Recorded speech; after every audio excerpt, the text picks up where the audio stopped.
শুনবানি সুন্দর কাহিনী, জান্নাতের ওই রুমে রুমে লেখা নবীর নাম, জান্নাতের ওই রুমে রুমে লেখা নবীর নাম। নবী রহমতে আলম নূরে মুজাসসম, রহমতে আলম নূরে মুজাসসম।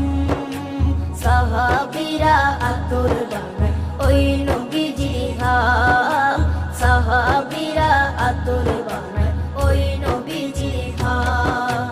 সাহাবীরা আতর লাগায় ওই নবীজির ঘাম, সাহাবীরা আতর লাগায় ওই নবীজির ঘাম।